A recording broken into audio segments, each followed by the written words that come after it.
Hello, everyone. I'm Karen Stanley, your host of the Envision.Accelerate.Excel Podcast, where we seek to speak to educated, successful leaders who have stories to share.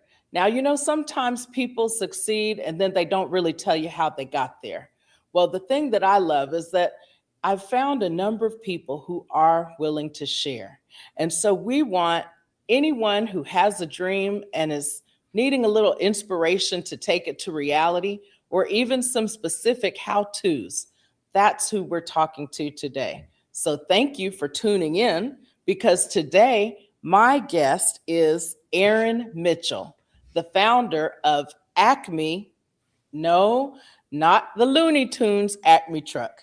He started the Aaron Craig Mitchell Enterprises, Acme, and he uses his corporate experience in talent acquisition, recruiting, and human capital management to springboard, and he has made a springboard into entrepreneurship as a business coach. Aaron has a bachelor's degree in human resources from Temple University and an MBA from the Harvard Business School. And it is through the Harvard Business School that we met, both as alums involved in the HBS African American Alumni Association. So I want to welcome Aaron Craig Mitchell.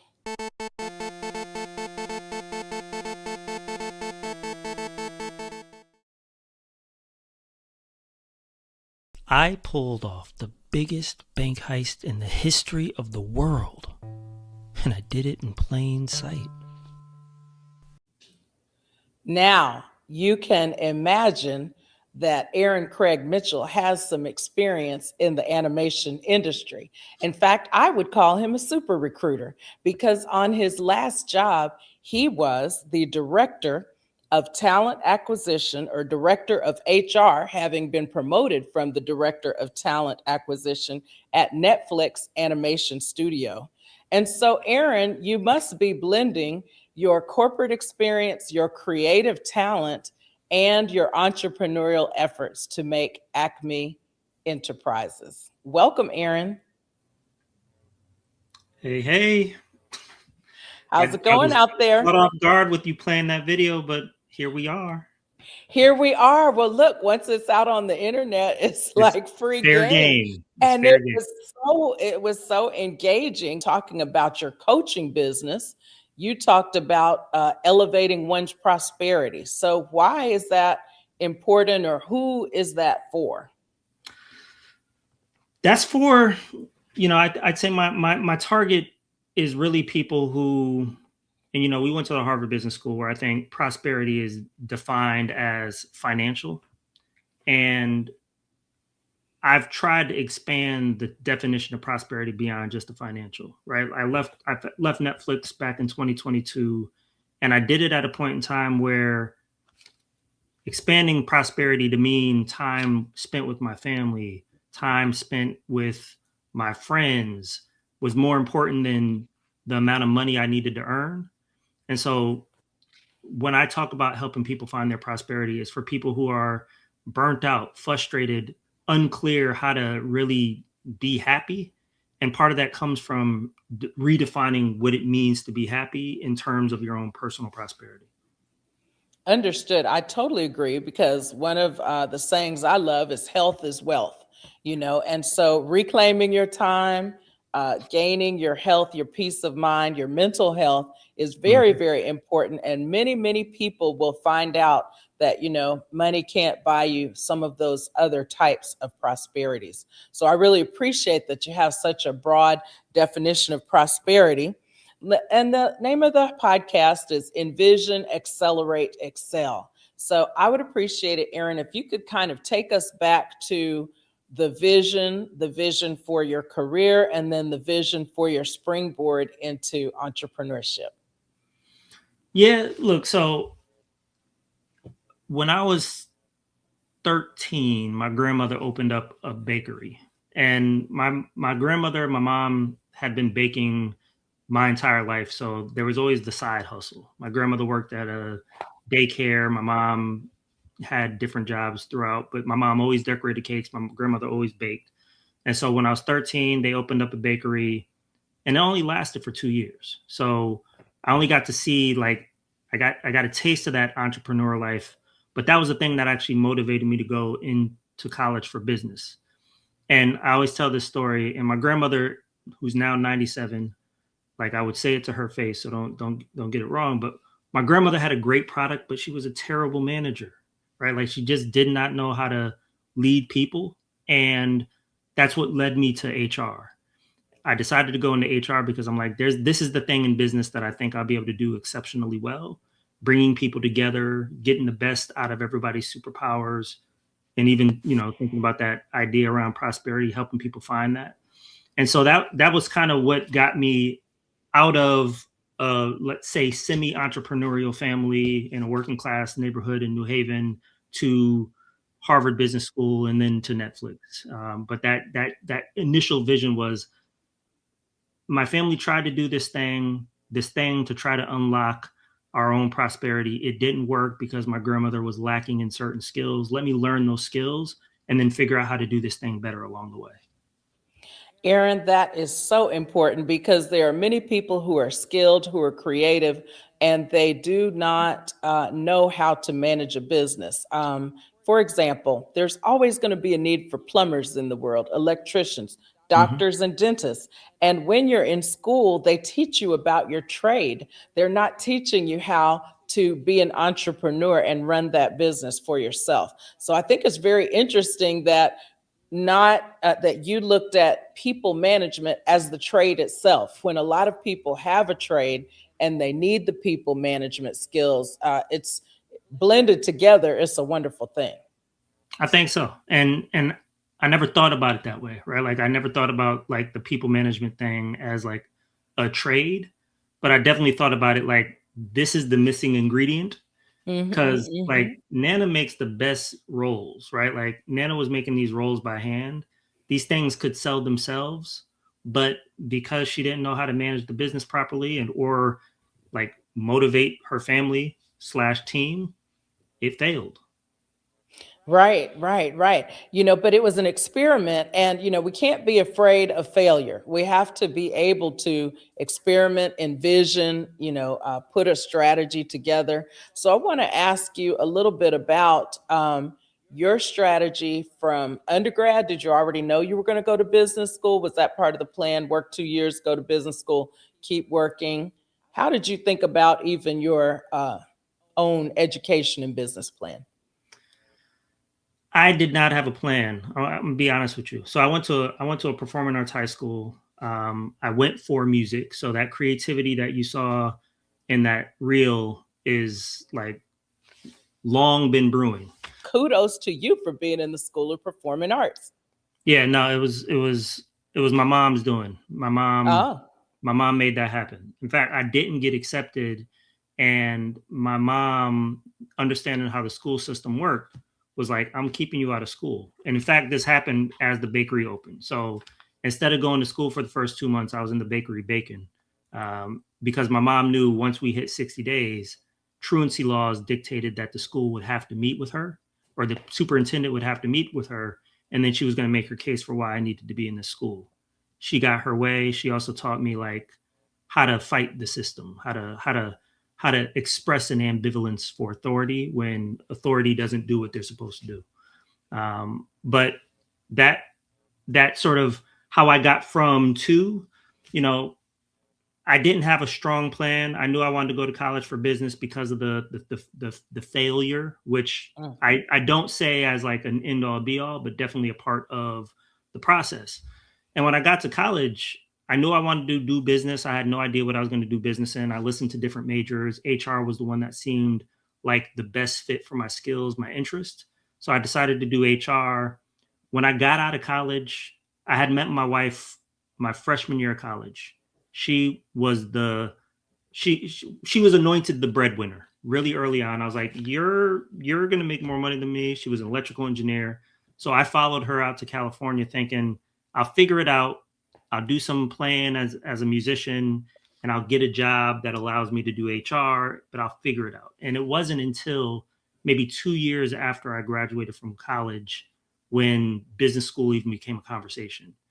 And it went something like, I knew I needed to do more. I knew I was trying to advance my career. I started getting more serious about work.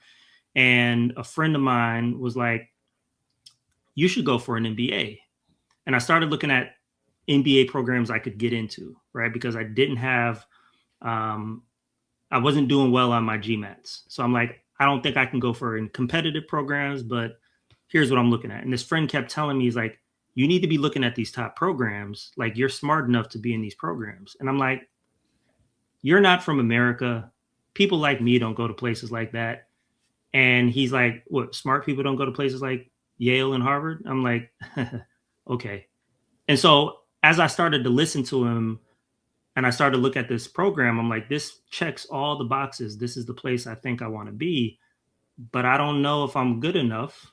I guess I'll give it a shot. And I gave it a shot. I actually got in. And that's around the time where, you know, I had tried a bunch of things up until that point, and I had gotten used to not winning, essentially like failing, right? But I had developed the scar tissue and the resilience as a result. And so by the time Harvard came around, like I knew how to learn from losing. And as luck would have it, my fortune shifted a bit. And so that became sort of the catalyst for a lot more winning, and ended up going overseas and ended up working for companies like Citibank. And then I ended up at Netflix, which I'm sure we'll talk a little bit about. But it was not a very clear plan. It was a lot of figuring things out along the way, and maybe applying that improvisational music sort of mentality. And as I accumulated these things, I started putting patterns together, and the rest is living history. Living history. I love that. Now, one of our sponsors of this program is Key Success Factors Consulting, the name of my company. And so what I try to do as I listen to the stories and the backstory of successful people is point out key success factors. And Aaron, you mentioned at least two. One was from your mother about knowing the game down to the 60 days, and then she could talk her way into getting you into performing arts school. You have to know the game. That's the key success factor, is know the rules of the game. And you may not even like the rules of the game. Now, I have a cousin who always says, don't hate the player, hate the game. And I say, well, hey, don't hate the game, learn the game, win the game. And so thank you for pointing out that key success factor about knowing and learning the game and the game rules. And then another key success factor is being able to take advice and listen to friends. So your friend thought that you were a prime candidate for business school, even when you didn't see that in yourself. And I would say that for many, many people who will admit their mentors, their peer mentors, and so forth, they will admit that a lot of their ideas, didn't come from within. They came from other people. And the key success factor there is also keep a great and positive crew around yourself. You have to have a crew. Let's go back. Now, we were going down the road of your career. You talked about being overseas, banking. So this was in all of these different industries, you were doing HR all along. And how were you able to transfer skills? A lot of people trying to succeed or elevate or move in a different direction, they want to be able to convince people of their transferable skills. So how did you do that, from banking? I think healthcare was in there somewhere, and then ultimately Netflix. So it was banking, life insurance, food processing, and then Netflix. And look, with the exception of not believing I could get into Harvard, I typically never really allowed what people thought I could or couldn't do define what I did. And that means like working across different industries. I'm like, I think I'm smart enough to figure it out. So if you give me the chance to figure it out, I will. Right. And so that's how I went from, prior to business school, I was working at a company called Bolthouse Farms, which was food processing, one of the largest carrot producers in the country. That's where I was when I applied to business school. After business school, I ended up interning with Citibank and then joined Citibank full time. I joined their leadership development program, so I got to touch a lot of different areas of HR, and then I landed in recruitment in Singapore. So they moved me out for a 1-year assignment that ended up turning into almost 5 years. And Singapore is a whole other story. If we have time, I'd love to talk about. Then I went to a life insurance company, which is still sort of finance. I ended up getting recruited away from Citibank to join them. That lasted maybe a year. That was in Boston. What was sold was not what I experienced. So I ended up leaving maybe 11 months in. I was going to say how soon, because sometimes we have to cut our losses. That's another key success factor, is knowing when something isn't going to work out and being willing to just pull the plug and move on. Yeah, it was 11 months. I didn't even make it a year. I didn't even make it to bonus. And I made it much longer than my wife thought I should have stayed. Like she was ready for me to quit the moment we landed in Boston, and we heard that the job had completely changed. Oh. So the quick story is they hired me to come run talent development, leadership development, build out a whole leadership institute. And I was going to report directly into the chief HR officer. And when I get there, the chief HR officer is like, actually, I just took a new job in the company. I'm moving to Hong Kong. The new person has layered you, so you won't be reporting into them. They've taken the budget for the Leadership Institute. And essentially, you thought you were going to be in Boston helping to shift the team over to Boston. Actually, the job is in Springfield, which... What? Yeah. Yeah. That is bait and switch if I ever heard it. Bait and switch. And so my wife was like, can we go back to Singapore? I'm like, no, I'm gonna try to make it work. Got to learn this lesson. Maybe it's just challenges and I got to overcome them. And she's like, that's nonsense. And let me add for the context that my wife, when we moved from sunny, warm Singapore to Boston in the dead of winter, was 6 months pregnant with our second born child. And when we moved to Singapore the first time, she was 5 months pregnant with our firstborn. So my wife has only ever had kids when we've moved halfway across the world and completely disrupted her ability to nest and do all the things that are supposed to happen with motherhood. And it's my fault both times. So she's like, I think we should go. And I'm like, no, let's stick it out. And I'm driving an hour and a half, 2 hours to Springfield one way and back multiple days a week, right? Like my body started to betray me. Like I had like a what do they call it? I think like a bursitis on my elbow. It's like a growth from driving. Mm-hmm. From the driving, but also the stress. I had high blood pressure. Oh no. And I'm not a large dude. I eat relatively well. So all these health complications. And so finally, and they had been taking responsibilities away from me and all these things. And so finally I'm like driving to work and I call my wife and I'm like, they just took something else. Like they took away like recruitment. I'm not going to be managing recruitment anymore. And she's like, just quit. I'm like, wait, and for context, my wife is Nigerian. She does not believe in using credit cards at a level beyond what you already have in the bank to pay for them. Right. She believes that you can have significant savings and still be broke. And she's telling me to quit this job. And she's like, quit your job because I cannot allow them to disrespect you that way. Right. Like your dignity is worth more. Like you're better than this. Yeah. So I gave my notice that day. It was like beautiful. She had all the confidence in the world that you would find something better. Maybe not knowing when, but all the confidence. Well, look, that's another key success factor. And it dovetails on what I was saying about your crew, but even beyond a crew, having that special person or persons, for me, it was my parents, who believes in you no matter what, who can look at a situation and help you assess it a little better than you can yourself. Yeah. And so You want to talk about Singapore and how your wife, your biggest cheerleader, but also your biggest, sounds like your most trusted advisor. 100%. My most trusted and honest advisor, which I'll come back to the Singapore, but let me finish just this part. So I leave the company, and then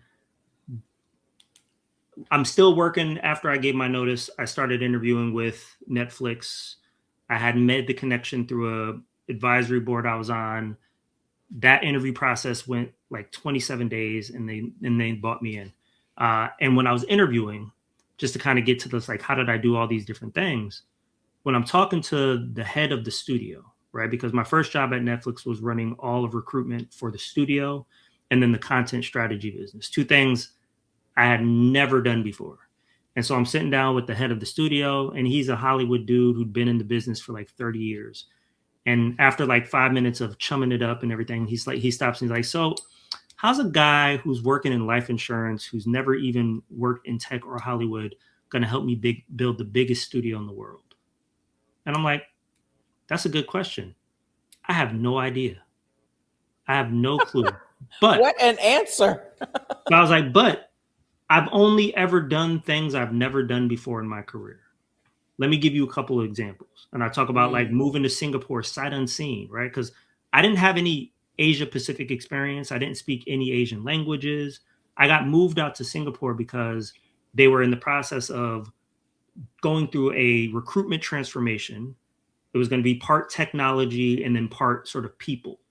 And I had done this project for a couple of the executives, the big leaders, when I was in New York for my first year.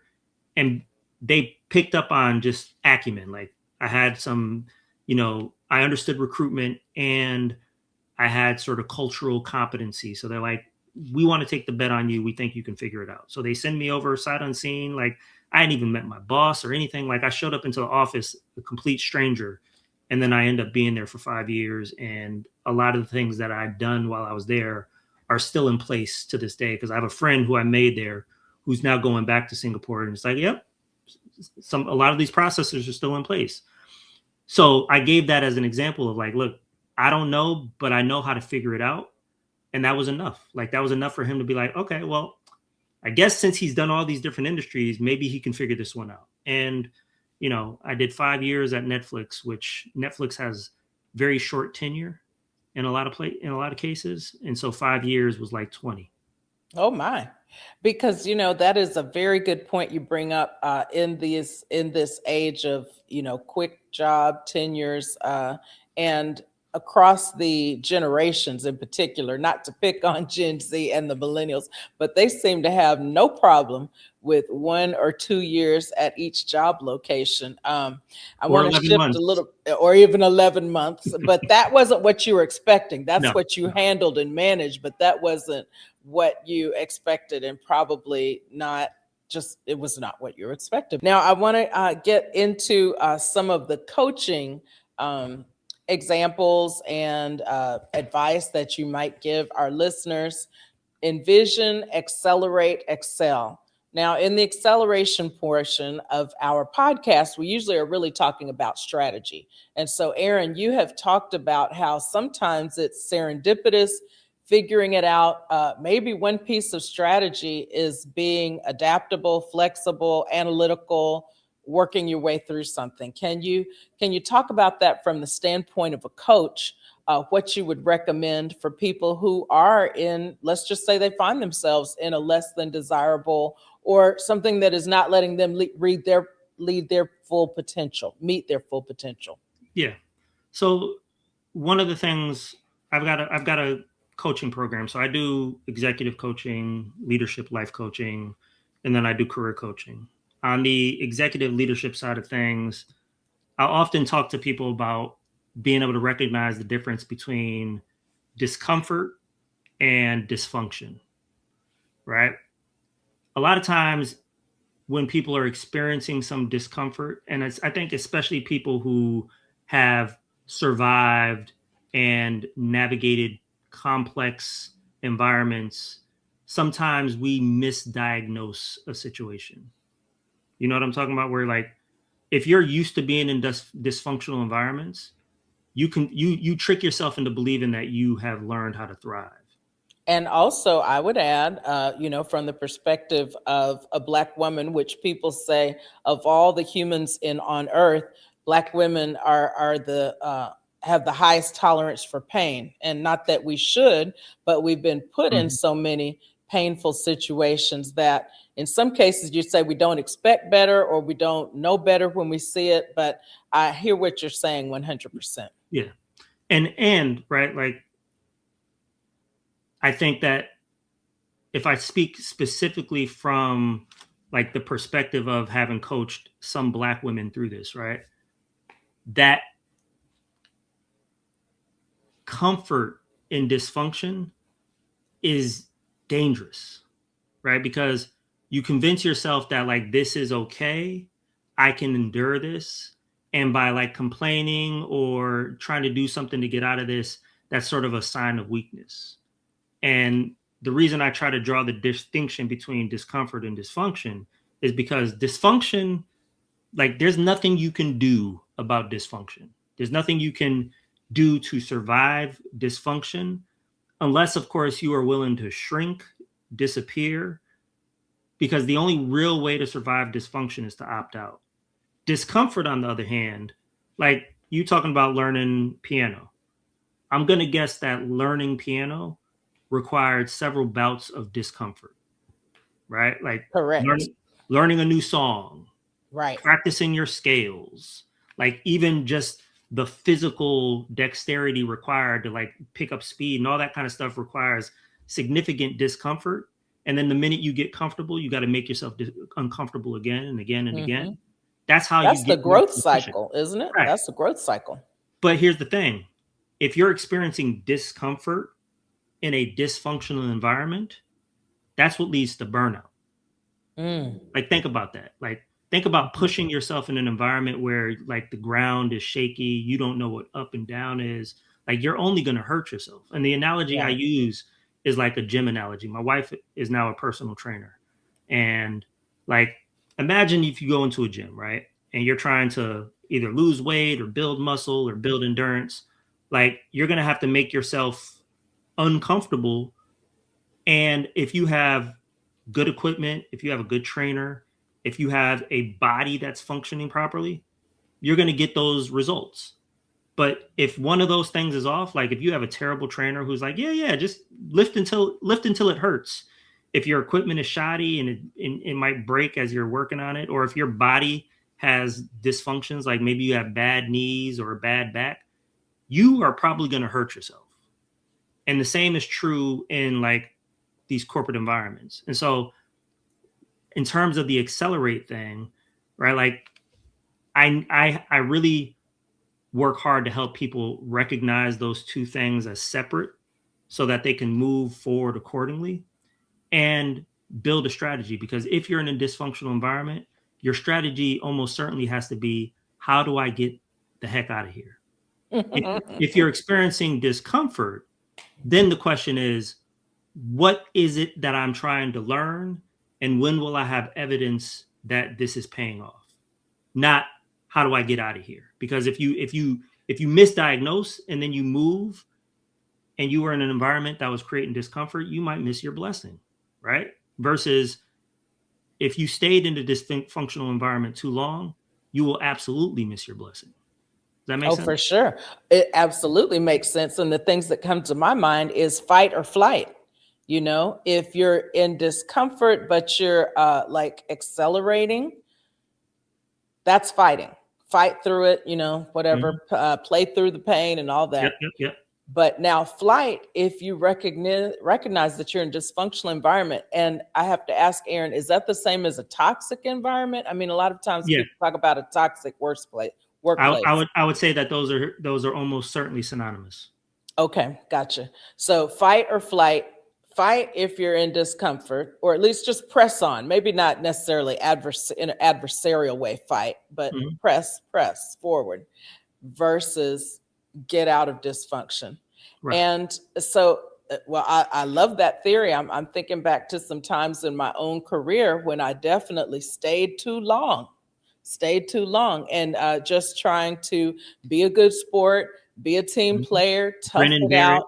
grin and bear it. Yes, all of that, and definitely burnout, but also just absolute disgust for even walking in the door on Monday mornings, and just, at that point, then it started turning into, oh, I hate this. And then I would Mhm. be late. And, that's like a downward spiral.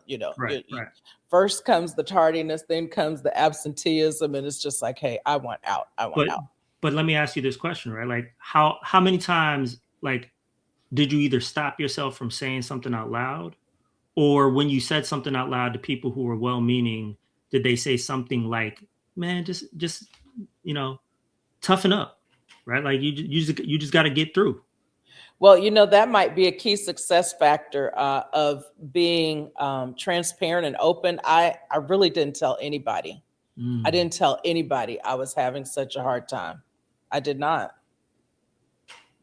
Yeah, and going back to the question around coaching, and I think that's when people come to me, we can have those open and honest dialogues. And Mm. the thing that I find though, and to come back to the challenges that are unique to Black women, if I have to think about the kinds of people that I see, the least number are Black women, because there's a sort of admission of defeat that I need help that is inconsistent with what success has been made to look like within our community, right? And Well, you're that's interesting because I guess I thought Black men were the ones least likely to ask for help. You go put it no, on the women. no, and What? yeah, like Statistically? you would think I have more Black male clients than I have Black female clients.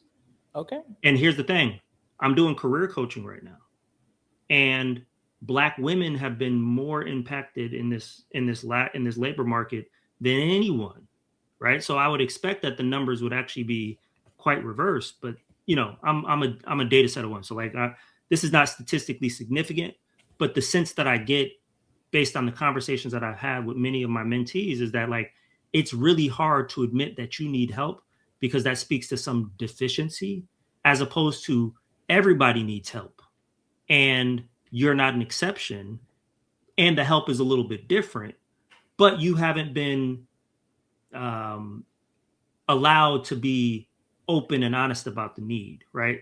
Going back Hmm. to your own situation. Hmm. Hmm.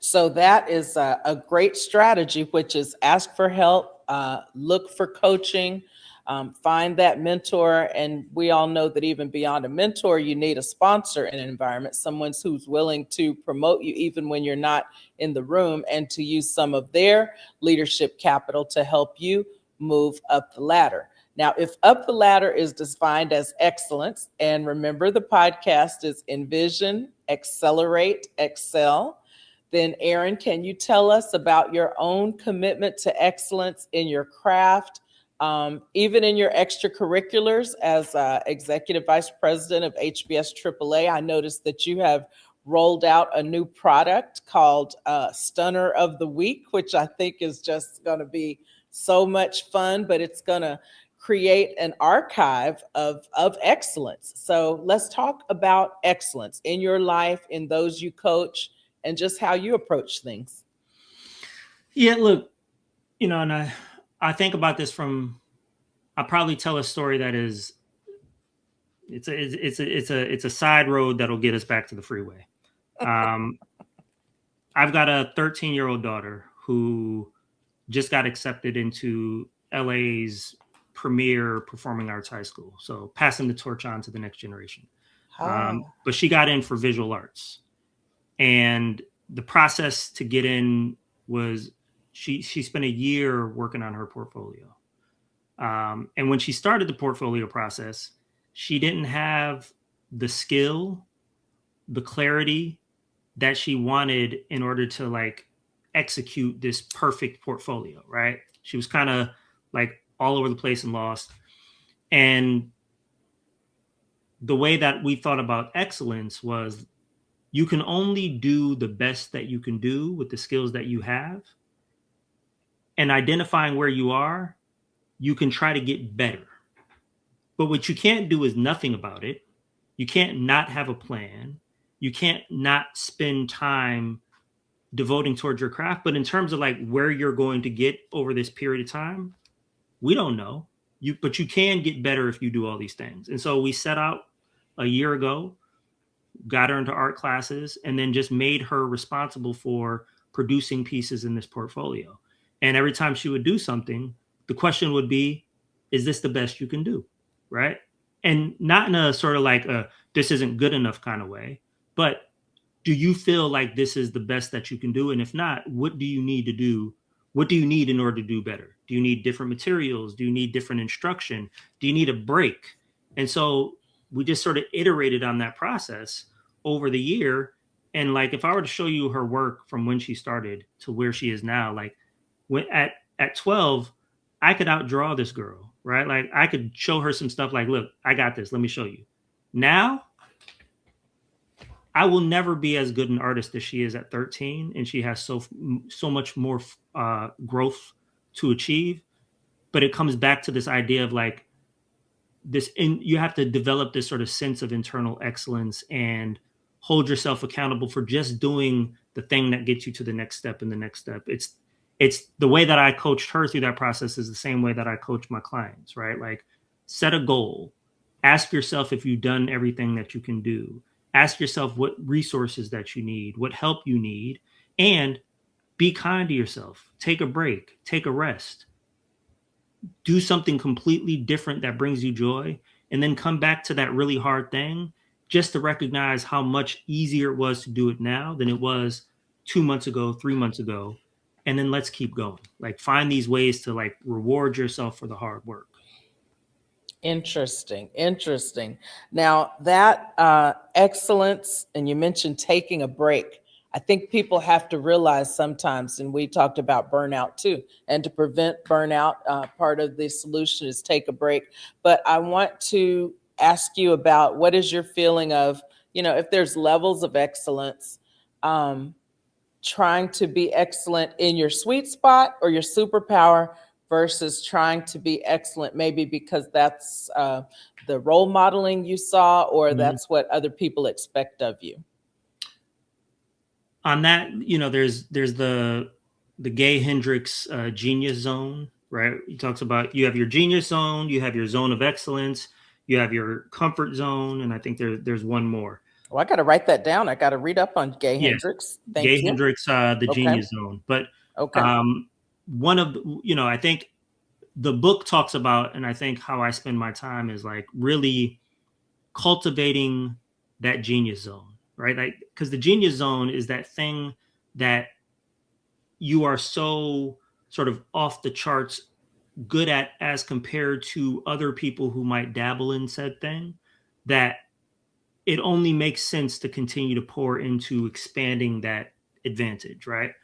For me personally, my genius zone is really like connecting people and ideas, right? It is the ability to recognize what one person needs that they don't have, and then putting the right person or resources in their way, right? Like I do that as a coach. I do that as just, a member of a community. It's like, have you ever spoken to so-and-so? Or did you like read this thing and did you turn it sideways? Because if you turn it sideways, you'll see there's a thing here that applies to your situation.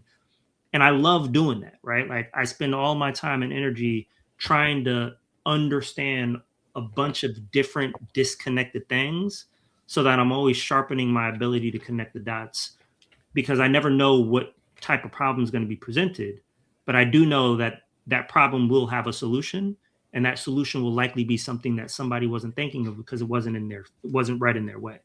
And I think that everybody does themselves, a benefit when they do that. But the challenge there is like, not all genius zones pay the bills.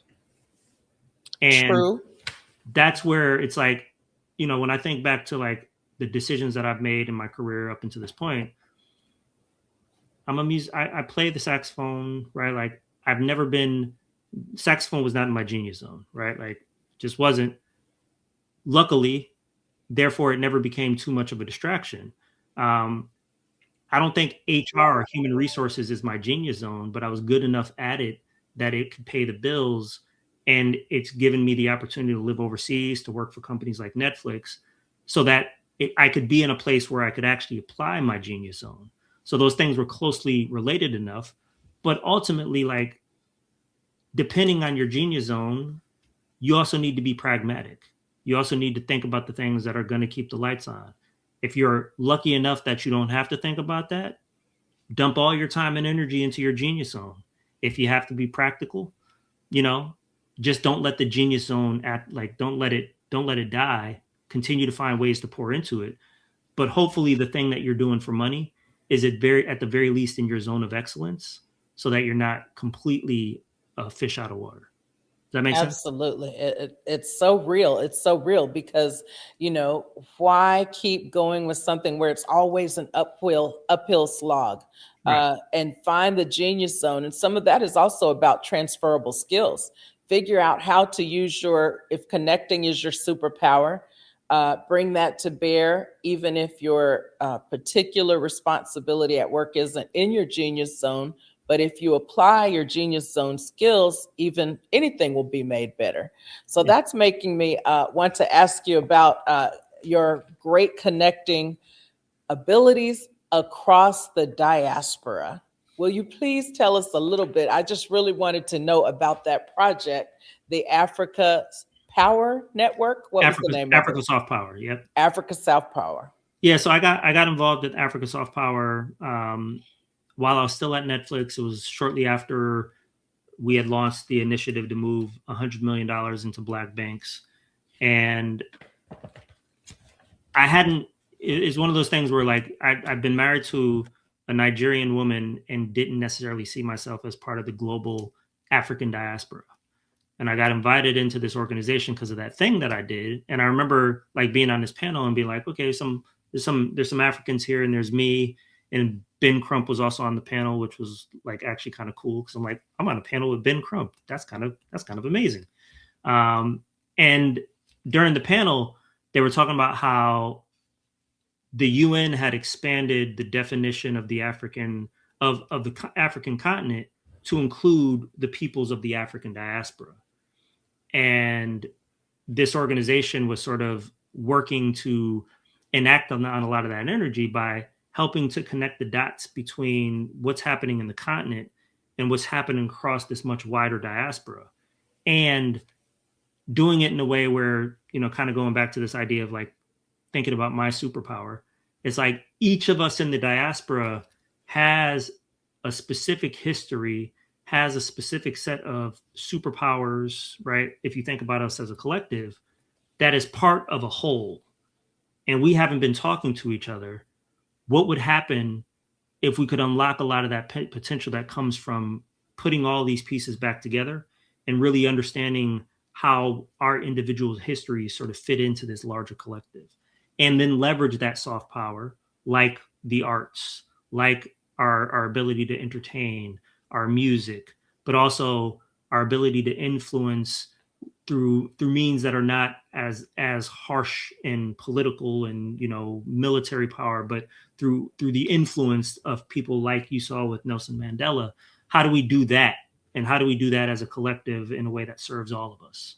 So that was sort of my entry point into Africa Soft Power. And then this role as head of diaspora engagement is really bringing that conversation to as many parts of the diaspora as I can. I've done a lot of work with that organization in the US. I've done some of that work with the organization down in Brazil, where actually of a population of 200 million-ish people, 54% of them identify as Black. And most of the Black folks that I'd met, both in the continent and in the US, didn't even realize that there was this humongous population of Black people in South America, like right under our noses. And so a lot of the work is really just, again, connecting those stories and then just figuring out what problems we can solve together.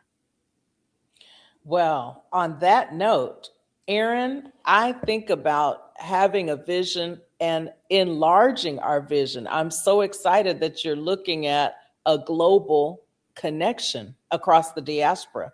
So as we think about Envision, Accelerate, Excel, I want to leave our listeners with this idea that you want to have your own vision, listen to others who can add ideas.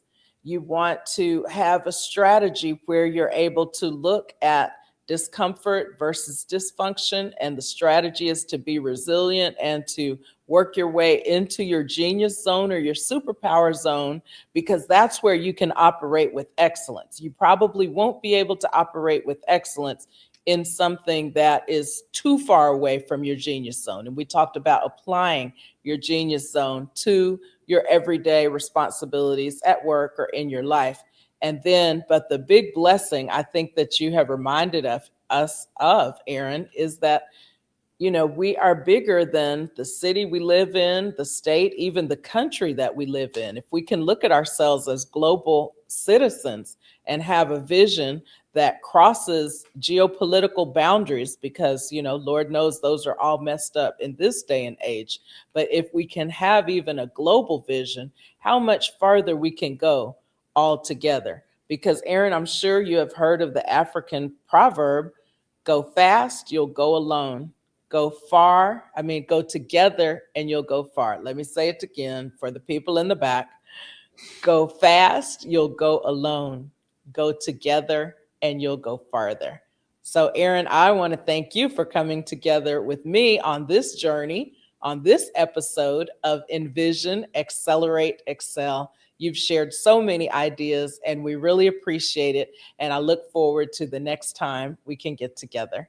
Thank you, Karen. Thank you. You are very welcome. Thanks to our audience for listening. I'm Karen Stanley, your host of Envision, Accelerate, Excel.